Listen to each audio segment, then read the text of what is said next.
Hi, my name's Paul Grogan. In this video, Mark from Ninja Geek Games is going to be doing a preview of Sirens: The Deep Sea.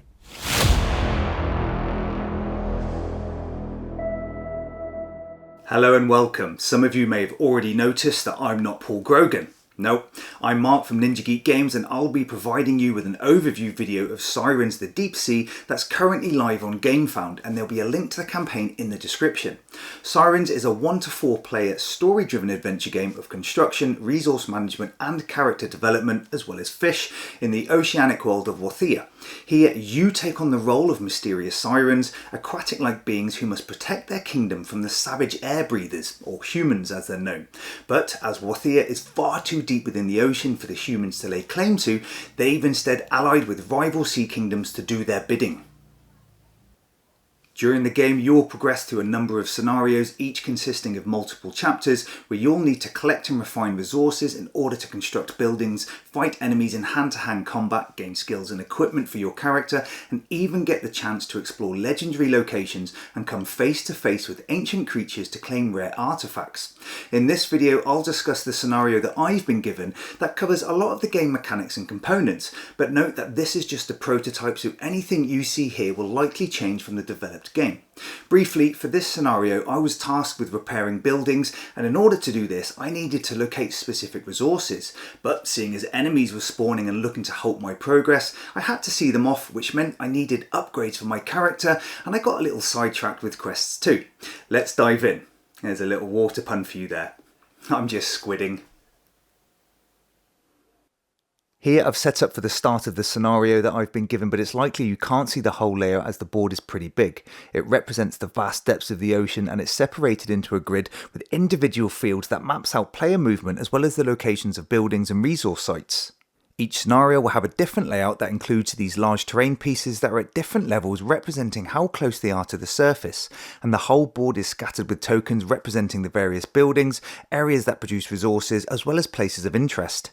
For example, in this scenario, we have a main city, a marketplace and a magician, as well as areas where we're expected to construct additional buildings that allow us to gain refined resources and progress through the story, and I'll talk about that later. Each player gets their own Sirens and ability board where you can track the aspects of your chosen character. These are both dual layered, and the Sirens board has a health tracker, a net to place your collected resources and a livestream tracker, and these points are spent to heal your character and activate your abilities.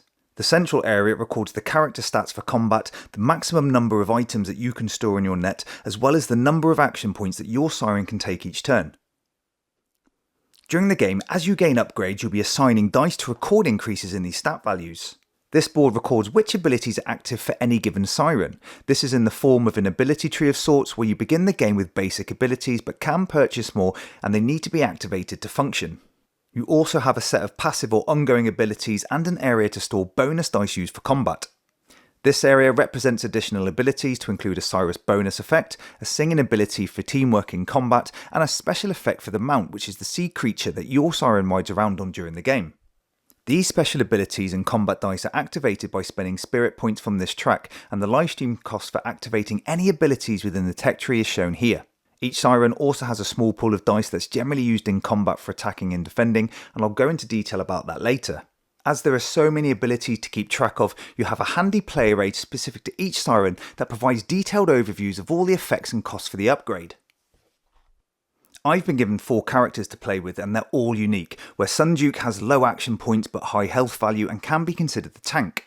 On the other hand, Zanair complements this with some tactical combat abilities. Vandor provides a hefty whack in combat, and Pinkura looks to be involved in dice manipulation. So we have a bit of a table eater. The board is massive and each of the Sirens has 2 additional sideboard for stats and abilities, and I've not even gone over the equipment cards or development area yet. As we start looking at gameplay, I'll also introduce the vast array of resource tokens, the round tracker, as well as the enemies and their components too, so there's a lot to get through. The game is played over a number of moon phases with specific rounds along the way. You'll pick your scenario, set up the game with any particular extra requirements, and then work cooperatively to progress through the story. There could be some narrative to read that sets an objective, followed by an event of some sort, with actions then being carried out by the Sirens, NPCs and enemies. As we'll see, there are in-game events that include a deep sea stream that causes sirens to drift across the board, production phases where buildings support the generation of resources, enemy spawns, and the possibility of the appearance of the Nawaki whale. During your turn, your siren will have a number of action points to spend that enable you to move, interact with the environment, or enter combat. And as you're working together, action points can be spent in any order going back and forth between players. Let's take a look.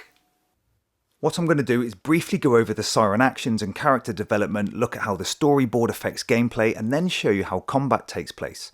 During a round, each siren has a number of action points they can spend, and this is indicated on their sideboard. Some actions are free, whereas others such as movement cost action points. Your siren can move to adjacent fields on the board for 1 action point, land on buildings and resource areas, as well as ascend the terrain, although this costs extra movement points. They can also swim between terrain pieces to negate that extra cost. In the scenario I've been given, you can make use of a sea stream that allows you to cover greater distances for 1 action point. If you move onto a resource field, you can pick up the resource that they generate in the raw form, and these will sit in your net. Some of these fields are hidden, so you're not sure what to expect until you explore them. There are a load of resource types, far too many to go over in this video, but they're all used for construction, upgrading and purchases. However, in most cases you need to refine them. You can visit certain buildings that transform your raw resources into more polished versions that can now be spent. Some resource fields begin the game already attached to a building, so will automatically give you the refined product when you explore. Spending these resources allows you to construct buildings such as outposts that act like a beacon for the enemies, but provide you with extra defense in combat. In this scenario, I had access to a caravan that produced an NPC. These would move around the board collecting and storing resources for my character, saving me the job. As your siren net has limited capacity for resources, you can build a warehouse to store any excess. The magician, marketplace and blacksmith allow you to upgrade equipment, gain consumables and develop your special abilities. The market area needs to be visited to gain 1-use items for your siren. These come in the form of cards that you can take to hand.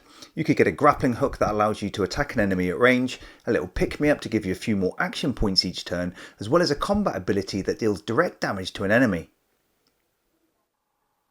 During this scenario, I had access to a number of equipment cards to upgrade my character, and I could do this at the blacksmith or the mount shop.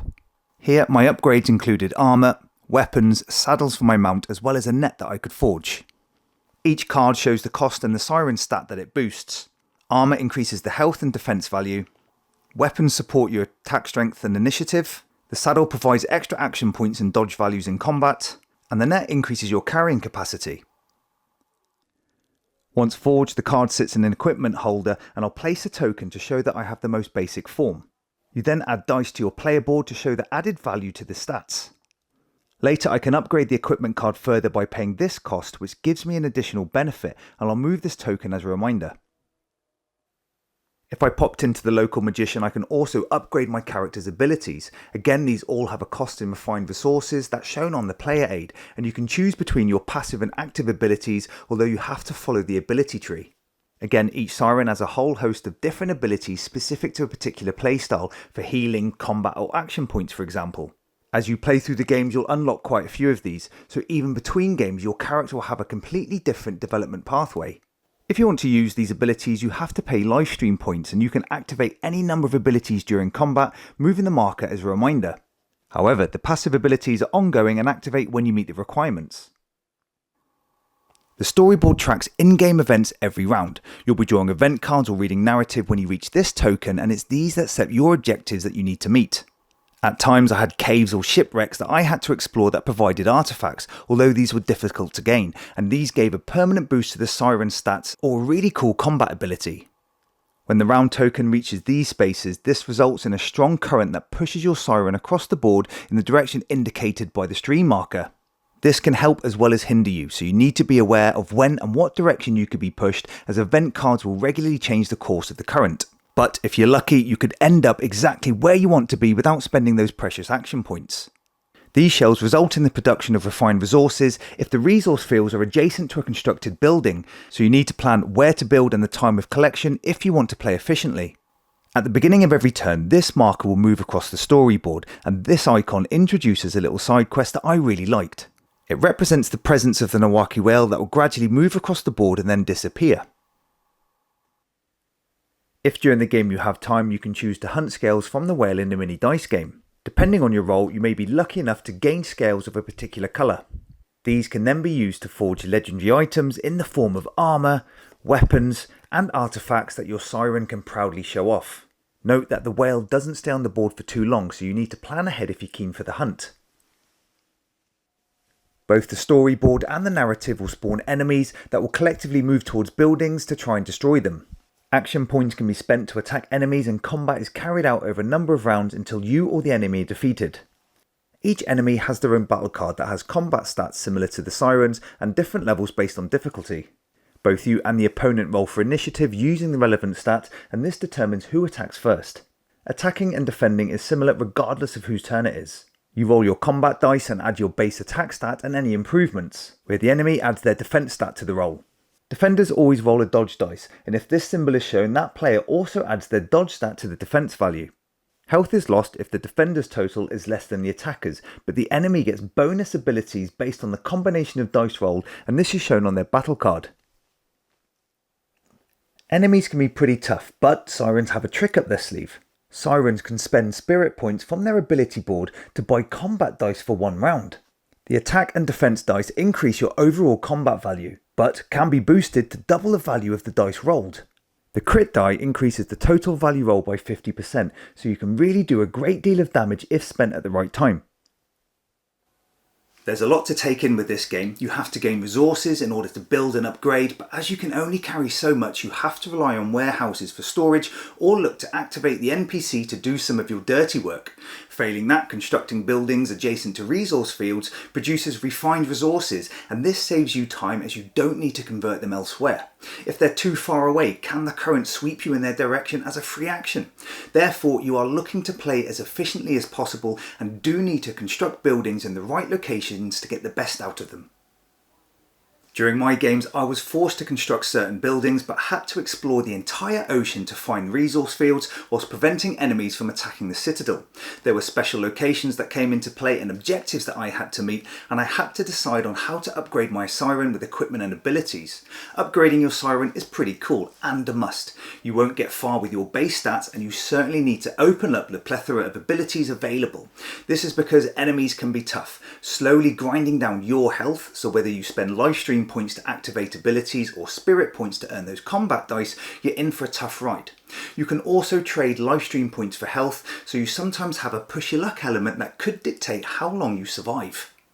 Each character also has Siren specific abilities unlocked with spirit points. These are mount abilities that let you tow other players around the board, saving them actions, or provide you with a helping hand in combat. Maybe you'll be able to use the current to your advantage, taking a free ride, or, and this is a great one, combine combat action with other players by singing and taking on the enemy as a group, which is awesome. This is particularly important with the boss, a giant tentacle-reeling, ink-producing cephalopod. The boss battle cards are immense, lots of health, high attack values and some brutal combat abilities. As a result, you really need to group together to take it on as one, as this gives you the ability to attack with each Siren, all with access to their bonuses, equipment and Siren song.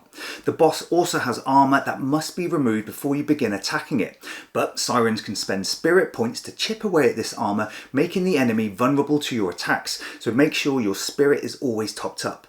What's more, these spirit points can also be spent and stored for resource collection later. When the time is right, you can decide to collect a resource, you can cash in and spend these stored spirit points to increase the number of resources gained at that site. Your action points may become limited as just one point is spent to move one space only or build, for example, so again necessitates the need for efficient play. In the scenario that I played, each time you read narrative, this changes the game board in some way, so you're always given a surprise enemy, location or NPC. The narratives also add tokens to the storyboard, so you can look to predict certain events, which is a nice touch. What's more, for this scenario, I was able to upgrade my Sirens at setup, choosing the equipment that I wanted and my starting abilities, so it wasn't such a grind.